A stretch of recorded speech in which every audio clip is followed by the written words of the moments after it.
예수께서 나가사 습관을 쫓아 감람산에 가심에 제자들도 쫓았더니 그곳에 이르러 저희에게 이르시되 시험에 들지 않기를 기도하라 하시고 저희를 떠나 돌 던질 만큼 가서 무릎을 꿇고 기도하여 가라사대 아버지여 아버지의 뜻이여도 이 자녀들에게서 옮기시옵소서.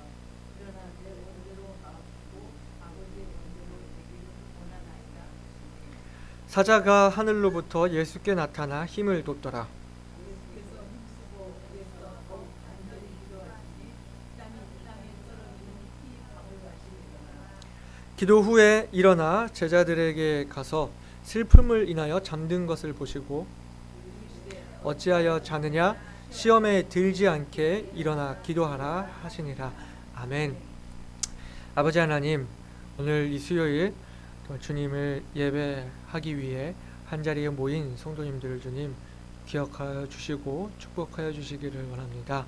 주님, 오늘 또 주님께서 우리에게 주신 이 말씀이 또 우리가 주님을 알아가고 또 주님을 닮아가는데 또 귀한 자양분이 되도록 주님 인도하여 주시고 부족한 종의 입술 주님 주관하여 주셔서 주님의 말씀만 증거되도록 인도하여 주시옵소서. 예수 그리스도 이름으로 기도드리옵나이다. 아멘. 오늘 본문은 여러분이 너무나 잘 알고 계시는 본문일 겁니다. 하늘에 계신 우리 아버지여 이름이 거룩히 여김을 받으시오며로 시작되는 그 주기도문 말고 진짜 주님이 하신 기도는 바로 이런 기도다라고 하면서 하나님의 뜻을 구하는 기도, 내 뜻이 아닌 아버지의 원대로 하시기를 구하는 그 기도를 해야 한다고 말할 때 이 본문을 많이 보셨을 거예요. 많은 분들이 고민을 하죠. 기도를 하고 있지만 이게 하나님의 뜻인지 나의 뜻인지, 내가 원하는 것을 구하고 있는 게 아닌지, 하나님의 뜻대로 하는 기도가 맞는지, 하나님 뜻대로 되기를 원한다면 이렇게 기도하는 게 소용이 있는지 말입니다. 여러분 중에 내 뜻대로 마옵시고 아버지의 뜻대로 하옵소서 하는 이런 기도 한번 해보신 분 계십니까? 진정으로 이런 기도를 해보신 분이라면 이 기도가 뜻하는 게 무엇인지를 조금이나마 아셨을 거예요. 이거는 내가 원하는 게 있는데 하나님도 이것을 허락해 주세요, 내 뜻과 하나님 뜻이 동일하기를 원합니다 하는 그런 기도가 아닙니다. 내가 하나님께 모두 맡기기는 하겠는데 저가 원하는 거 이거니까 하나님 참고하세요 하는 그런 의미도 아닙니다. 그것은 내 뜻을 하나님 뜻에 맞추는 자기 포기와 온전한 순종이 요구되는 기도입니다. 그렇기 때문에 때로 이것은 극심한 고통 중에 하는 기도이기도 하는데요. 아마 이렇게 기도해 보신 분들은 공감되시리라 생각합니다. 이거 정말 힘든 기도거든요. 하지만 오늘 본문은 단순히 기도의 원리, 이 기도의 방법을 말하고 있는 본문이 아니라고 저는 말씀드리고 싶습니다. 이렇게 기도하시는 예수님의 마음과 그 고통을 생각해 보지 않고 단순히 하나님 뜻을 구하는 기도를 하라고만 말할 수 없다는 것입니다. 내 뜻보다 먼저 하나님 뜻을 구하는 기도가 잘못되었다는 게 아니고요. 그렇게 기도하기 전에 이 기도를 하신 그 주님의 상황과 주님의 마음을 먼저 헤아려 보자는 겁니다. 주님께서 최후의 만찬을 마치셨습니다. 그리고는 습관을 쫓아 감람산으로, 이 겟세마네 동산으로 가셨습니다. 여기서 습관을 쫓았다는 말이 무슨 말입니까? 주님은 예루살렘에 계실 때 자주 기도하시러 이 동산으로 오셨고 그걸 제자들도 알았습니다. 정해진 시간에 예수님이 자리를 비우고 계시면 예수님 지금 기도하러 가셨구나, 거기 그 동산 거기로 가셨구나 하는 것을 제자들도 알고 있었다는 거예요. 그 얘기는 유다도 그 장소를 알았다는 것입니다. 유다가 대제사장들과 군관들을 데리고 올 것이라는 것을 아셨고 마치 거기서 만나기로 약속이라도 한 듯이 그 장소로 가신 것입니다. 예수님이 만약에 잡혀가기를 원치 않으셨다면 그 다락방을 조용히 구하셨듯이 다른 곳에서 기도하실 수도 있었을 거예요. 그러나 매번 가시던 그 동산으로 가셨습니다.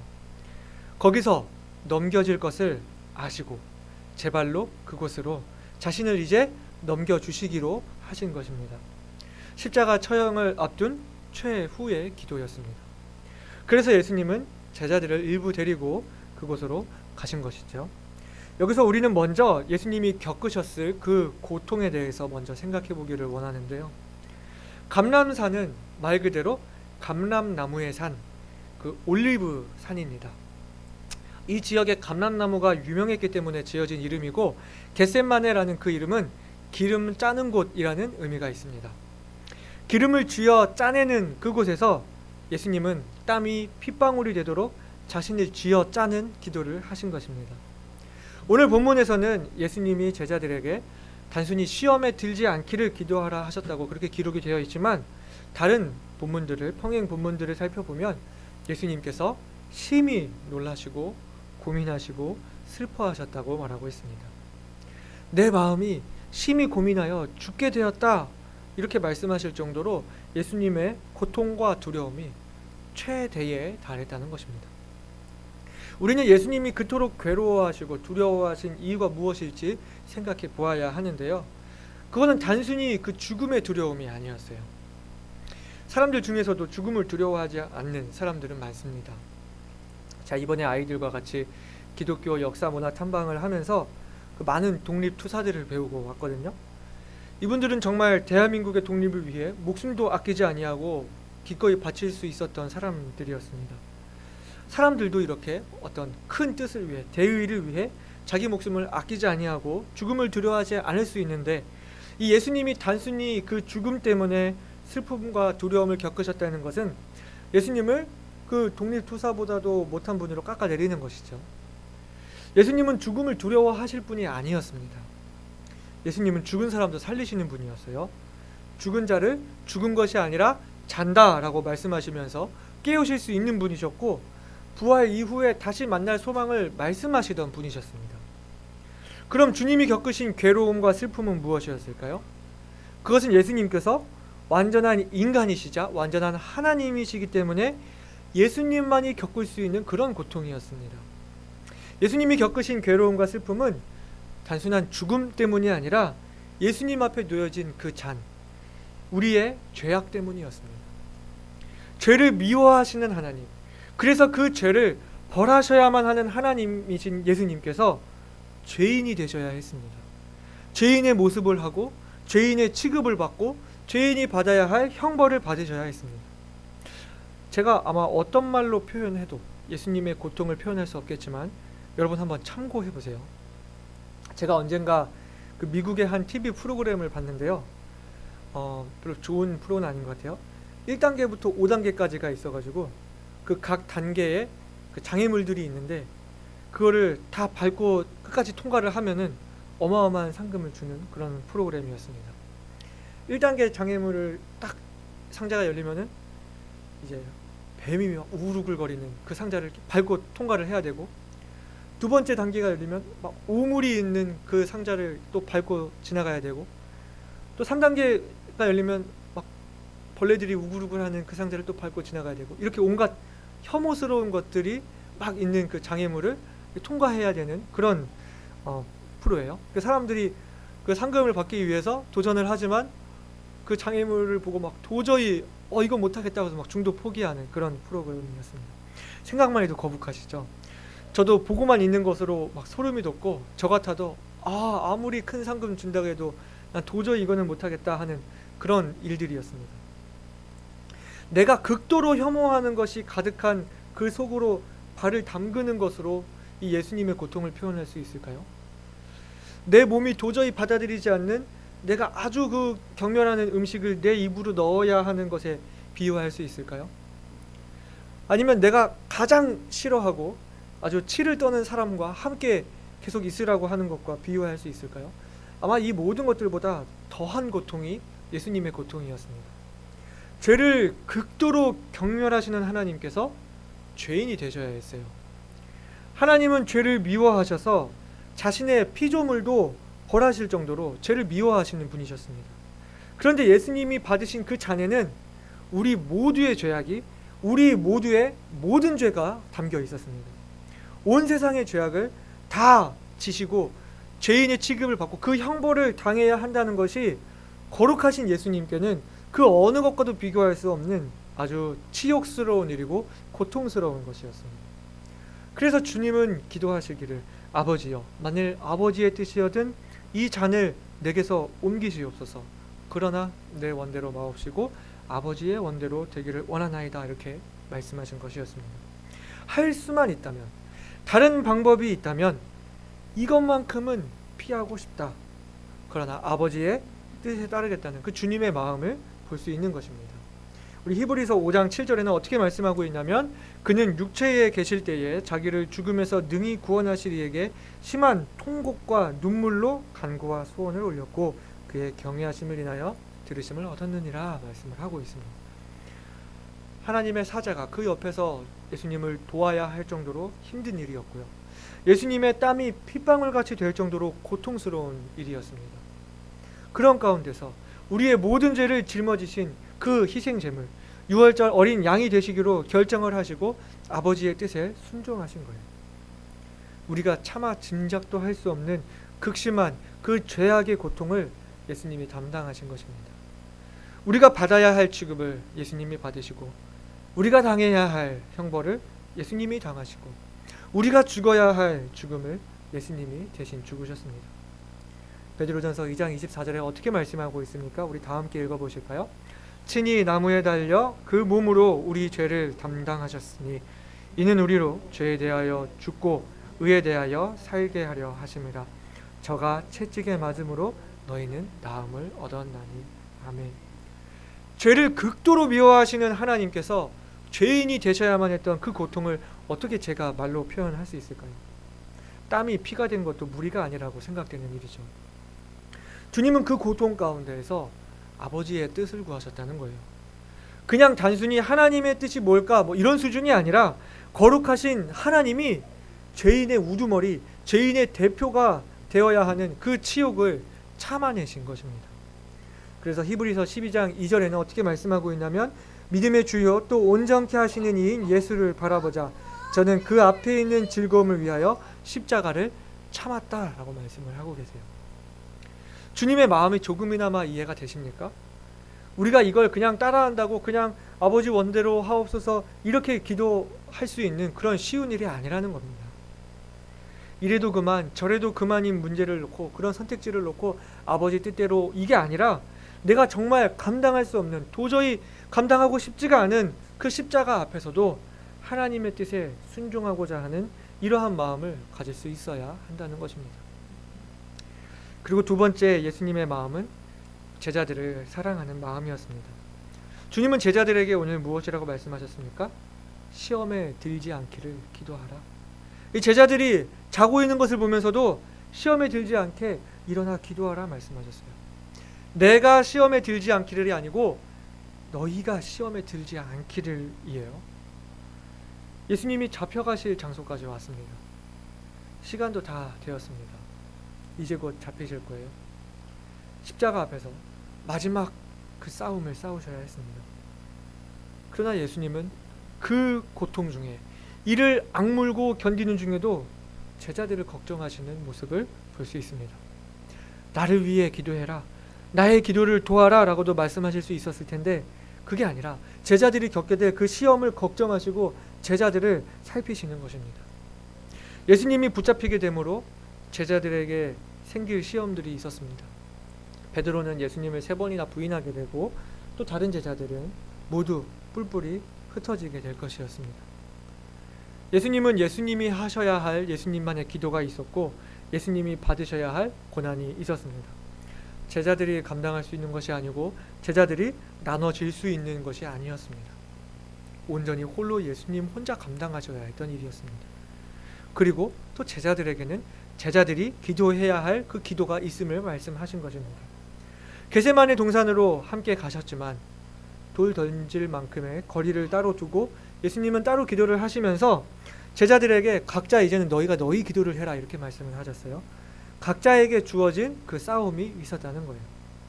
예수님께 주어진 십자가, 세상 모든 사람들의 죄를 짊어져야 하는 그 고난의 잔을 준비해야 했고 또 제자들은 각자 자기에게 닥쳐올 그 시험들, 예수님을 부인하고 예수님을 그 도망가게 될 시험들을 각자가 맞서 싸우고 대비해야 했습니다. 지난 시간에 예수님께서 제자들에게 이제는 전대와 주머니와 검을 준비해라.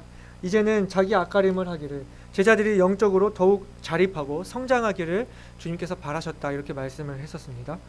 그런 말씀을 남기시고 예수님은 그 자신의 극심한 고통 중에서 제자들이 시험에 무너지지 않기를, 넘어지지 않기를 이제 너희들이 각자 기도해라 하시면서 이 제자들을 생각하셨습니다.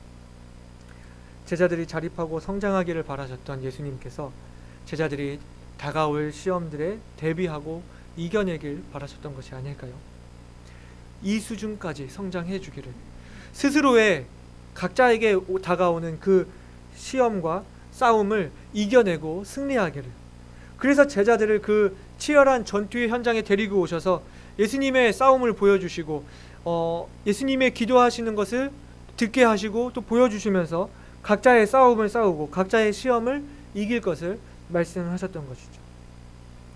예수님이 보여주시기를 원하지 않으셨다면 지금 이 기도를 어떻게 들어서 적었겠어요? 어떤 제자는 예수님이 기도하시는 모습을 보았고 그 기도를 들었을 거예요. 그러면서 예수님이 고군분투하시는 것을 분명히 보았을 것입니다. 여기서 볼 수 있는 예수님의 마음은 어떤 마음일까요? 자신의 고통 중에도 제자들을 돌보는 마음, 자기 걱정보다는 제자들을 먼저 걱정하는 마음, 이 제자들을 향한 사랑을 보게 됩니다. 사실 이 자기가 너무 힘들면 다른 사람을 돌아볼 여유가 안 생기잖아요. 내 앞가림하기도 바쁘고 내 몸 하나 간수하기도 힘들지 않습니까? 다른 사람이 어찌 됐든지 내가 처한 상황, 내가 처한 고통에 집중하게 되는 게 우리들의 모습이지 않습니까?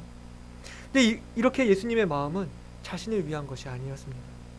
당신께서는 두려움과 고통 중에 있으면서도 하나님 아버지의 뜻을 이루는 데 집중하시고 제자들을 걱정하셨던 것입니다. 전에 목사님께서 설교하셨던 말씀 중에서도 있었죠. 예수님께서 십자가에 달리신 그 순간에도 십자가 위에서 예수님이 하셨던 그 말씀들은 예수님은 하나님의 뜻을 먼저 생각하시고 다른 사람을 먼저 생각하셨다고요. 언제나 주님은 자신을 위하는 것이 없으셨습니다. 마지막 순간까지도 아버지 하나님과 다른 사람들을 생각하셨던 것입니다. 그렇기 때문에 우리가 이 말씀에서 생각해야 하는 것은 무엇보다 주님이 당하셔야 했던 그 고통을 생각하면서 그 고통을 참으신 이유가 바로 우리를 죄에서 구원하기 위함이라는 그 사실에 감사해야 할 것입니다. 우리가 죄인이 아니라면, 우리를 죄에서 구할 다른 방법이 있었다면 예수님이 그 고통을 참으셔야 할 필요가 없었습니다. 할 수만 있거든 예수님도 그 잔을 피하고 싶으셨으나 피하지 않으셨다는 것은 우리를 죄에서 구원할 유일한 방법이 예수님의 그 대속의 죽음뿐이었기 때문이라는 것이죠. 또한 그 고통 중에도 하나님 아버지의 뜻을 이루고 제자들을 걱정하시는 그 예수님의 사랑을 느끼면서 우리가 주님의 마음을 본받고자 하는 저와 여러분이 되시기를 바랍니다. 자, 그러면 우리 다시 한번 생각해 볼까요? 내 뜻대로 마옵시고 아버지의 뜻대로 하옵소서라는 그 기도는 어떤 기도입니까? 말 그대로 내 뜻대로 마옵시고예요. 내 뜻에 미련을 두고 하는 그런 기도가 아닙니다. 우리는 기도를 통해서 나의 뜻을 하나님의 뜻에 맞추는 기도, 이 조르는 기도가 아니라 맡기는 기도, 이 하나님보다 앞서지 않는 기도, 순종하는 기도를 해야 하는 것입니다. 예수님도 치가 떨리는 그 괴로움 앞에서 하신 기도가 이 기도였어요. 사실 우리들이 이렇게 기도하는 거 쉽지가 않은 일입니다. 내가 주님께 맡기노라 하지만 자꾸 원하는 이 우리 마음의 뜻들을 접는 것이 잘 안 되지 않습니까? 계속 주님께 내 원하는 것을 요구하고 참고해 주시기를, 수락해 주시기를, 허락해 주시기를 그렇게 구하는 게 우리 마음 아닙니까? 정말 쉽지 않은 기도지만 이 기도는 우리가 해야 하는, 우리가 닮아야 하는 기도의 모습인 줄을 믿습니다. 우리를 향해 품으신 아버지 하나님의 그 뜻이 있는 줄을 믿습니다. 우리 교회를 향한 하나님의 뜻이 있는 줄을 믿습니다.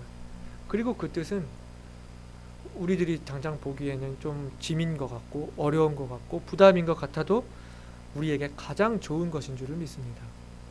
내 생각과 그것이 달라도 말이죠. 그래서 우리가 나의 뜻을 하나님의 뜻에 맞추고 하나님께 온전히 순종하는 성도들이 되시기를 바랍니다. 빌립보서 2장 13절 어떻게 말씀하고 있는지 우리 같이 읽어보시겠습니다. 너희 안에서 행하시는 이는 하나님이시니 자기의 기쁘신 뜻을 위하여 너희로 소원을 두고 행하게 하시나니. 아멘. 주님 안에서 꿈을 꾸고 주님이 주시는 꿈을 꾸기를 원합니다.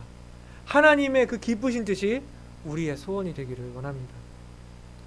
그리고 마지막으로 고통 중에도 제자들을 살피시는 그 주님의 마음을 본받아서 우리들도 나의 형편을 따지지 않고 다른 일을 먼저 생각하는 마음을 가져야 할 것입니다.